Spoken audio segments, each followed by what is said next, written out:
कुंभ राशि वाले मेरे प्यारे दर्शकों, फरवरी 2026 का समय आपके लिए कैसा रहेगा? ग्रह सब जो बिखरे पड़े हैं, कैसा रिजल्ट, कैसा परिणाम देंगे आपको? आकाश मंडल में कौन सा ग्रह किस राशि में है, उसी का प्रभाव आपके ऊपर में पड़े।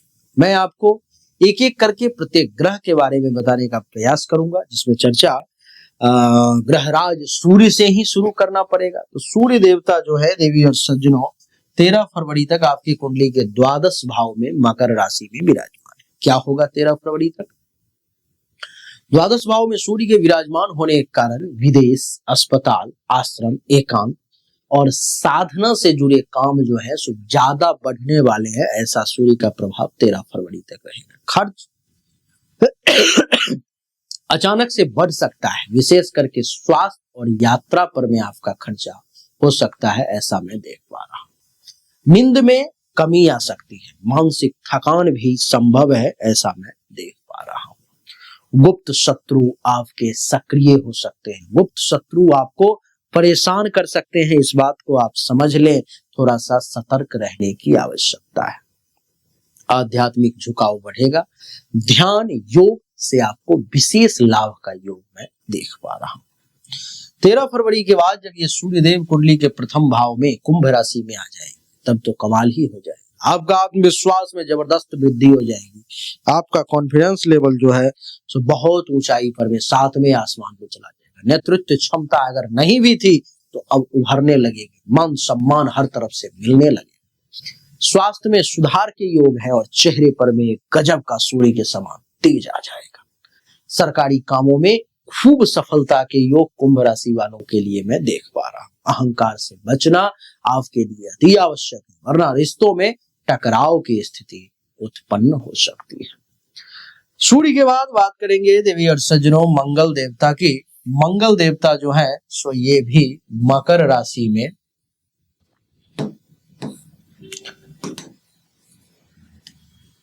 मंगल देवता मकर राशि में विराजमान रहेंगे, अर्थात यहाँ पर में मंगल देवता आ जाए।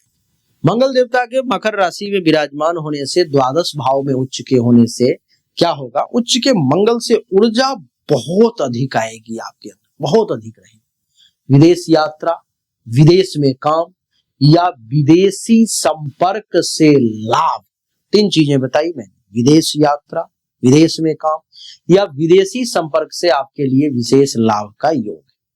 गुप्त शत्रुओं पर में जो है आपको विजय हासिल करने का योग मैं देख पा रहा हूं। खर्च बढ़ेंगे, लेकिन काम के लिए आपको परिश्रम करना पड़ेगा। खर्च तो बढ़ेगा, लेकिन काम के लिए खर्च बढ़ेगा। क्रोध और जल्दीबाजी से आपको नुकसान संभव है, ऐसा आपको समझना चाहिए। ऑपरेशन, अस्पताल या मशीनरी से जुड़े काम जो है सुनिश्चित तौर पर में सफल होते हुए जो है सो मैं देख रहा हूं। तो आपको ऑपरेशन से आपको किसी प्रकार की अगर ऑपरेशन वगैरह होने वाली है तो उससे सफलता मिल सकती है। कोई मशीन से संबंधित काम है तो उसमें भी आपको लाभ मिल सकता है। अब हम लोग बुध के परिणाम को समझने का प्रयास करेंगे। देवी और सज्जनों, बुध देवता जो हैं सो आपके कुंडली के प्रथम भाव में कुंभ राशि में ही आप ही की राशि में विराजमान है। और प्रथम भाव में बुध देवता के विराजमान होने के कारण क्या परिणाम मिलेगा, आइए उसको समझते हैं। बुद्धि, वाणी और निर्णय क्षमता जो है आपकी वो बहुत तेज होने वाली है इस समय में। बुद्धि भी यानी कि वाणी भी, और निर्णय क्षमता जो क्या करना है वो भी। पढ़ाई, लेखन, ज्योतिष, काउंसलिंग और मीडिया में आपको विशेष लाभ का योग मैं देख पा रहा हूं। इंटरव्यू, मीटिंग, डील फाइनल करने के लिए भी ये समय जो है सो बिल्कुल श्रेष्ठ है। कुंभ राशि वालों के लिए ये कृपा आप पर में कर रहे हैं बुध देवता। व्यापार में नई योजना बनेगी आपकी। बिजनेस व्यापार में आप कमाल करेंगे, एक के बाद एक योजनाओं पर में आप काम करेंगे। बातों में चालाकी या झूठ से बचना होगा, आप नहीं तो समस्याओं का सामना करना पड़ेगा। बुध के बाद देवी और सज्जनों बात करेंगे देवगुरु बृहस्पति की।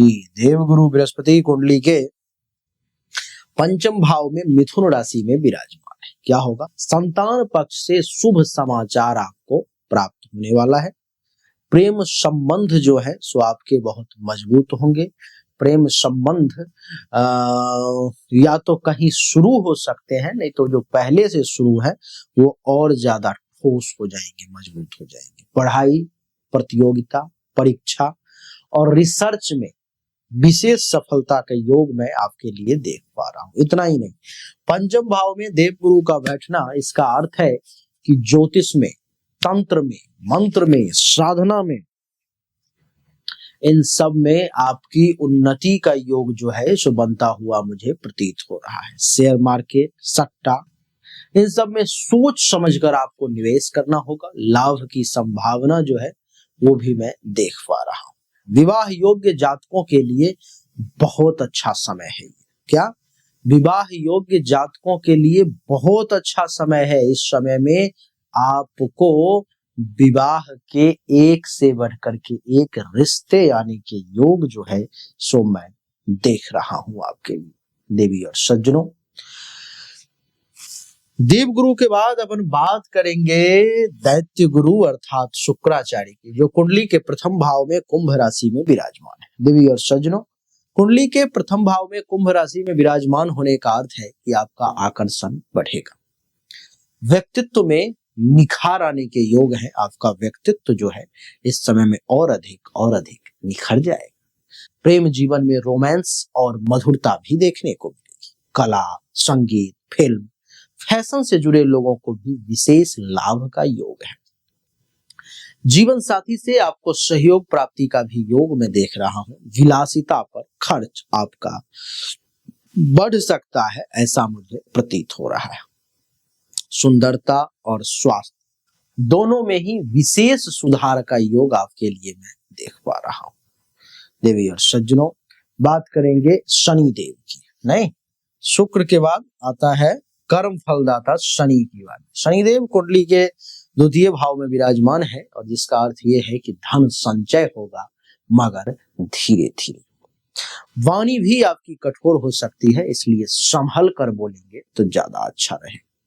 परिवार में जिम्मेदारियां आपकी बढ़ने वाली हैं, बहुत तेजी से बढ़ेंगी। पुराने कर्ज चुकाने का अवसर भी आपको प्राप्त होगा। मेहनत के बाद ही आपको लाभ मिलेगा, इस बात को आप समझ लें, इसलिए मेहनत से पीछे ना हटें। अनुशासन से बड़ा आर्थिक लाभ आपके लिए मैं देख पा रहा हूं। शनि के बाद बात करेंगे राहु देवता की। देवी और सज्जनों, राहु देवता कुंभ राशि में आपके कुंडली के प्रथम भाव में विराजमान है और जिसका अर्थ यह है कि आपका व्यक्तित्व इस समय में रहस्यमय लेकिन आकर्षक रहेगा। अचानक प्रसिद्धि मिलेगी या विवाद होगा, दोनों ही संभव है। सोच बदलने की तीव्र इच्छा आपके अंदर मैं देख पा रहा हूं। गलत निर्णय से आपको बचना होगा। स्वास्थ्य में एलर्जी, सिर दर्द भी संभव है, ऐसा मैं देख पा रहा हूं। सोशल मीडिया से लाभ और नुकसान दोनों के योग हैं आपके लिए, तो दोनों पर में आप बना करके रखें संतुलन, तो अच्छा रहेगा। बात करेंगे केतु देवता की। तो केतु देवता जो है सो आपके कुंडली के सप्तम भाव में सिंह राशि में विराजमान है, जिसका अर्थ है कि दाम्पत्य जीवन में दूरी या भ्रम उत्पन्न हो सकती है। जीवन साथी का स्वास्थ्य ध्यान मांगता है, इसलिए उनके स्वास्थ्य पर में ध्यान दें। बिजनेस पार्टनरशिप में सावधानी बरतेंगे तो अच्छा रहेगा। आध्यात्मिक साथी या गुरु से जुड़ाव महसूस होता हुआ मुझे प्रतीत हो रहा है। रिश्तों में धैर्य सबसे ज्यादा जरूरी है और विवाहितों को विवाह में देरी हो सकती है, ऐसा मैं देख पा रहा हूं। देवी और सज्जनों, अगर फाइनल डिसीजन पर मैं पहुंचे सभी ग्रहों को देखते हुए कि क्या होगा, तो मैं ये कहूंगा कि इस महीने में स्वयं पर आपका फोकस बढ़ेगा। विदेश, साधना, पढ़ाई और प्रेम चारों क्षेत्र इस समय में सक्रिय हो जाएंगे। खर्च और लाभ दोनों ही बढ़ेंगे। अहंकार और जल्दीबाजी से बचेंगे तो महीना बहुत ही सफल प्रतीत हो। आध्यात्मिक उन्नति के भी प्रबल योग आपके लिए बनते हुए दिखाई दे रहे हैं। जहां तक उपाय की बात है तो रविवार को सूर्य को जल देंगे, शनिवार को काले तिल का दान करेंगे, गुरुवार को पीले वस्त्र या चने का दान करेंगे, अच्छा रहेगा। ओम नमः शिवाय मंत्र का जाप करना आपके लिए बहुत उत्तम रहेगा। तो देवी और सज्जनों, यही थी संक्षिप्त जानकारी कुंभ राशि वालों के लिए फरवरी महीने का। लेकिन अगर आप अपने बारे में पर्सनली इसी प्रकार से विशेष जानकारी चाहते हो हस्तरेखा अथवा जन्म कुंडली के अनुसार, तो सामने दिए गए नंबर पर में आपको मैसेज करना है अपनी जन्म तारीख, जन्म समय, जन्म स्थान, दोनों हाथ की हथेली का फोटो। आपको सही और जानकारी निश्चित तौर पर में प्राप्त होगा। अच्छा लगा तो लाइक करें, शेयर करें, चैनल को सब्सक्राइब करके इसके बेल आइकन के बटन को दबा दें। राधे राधे, राम राम।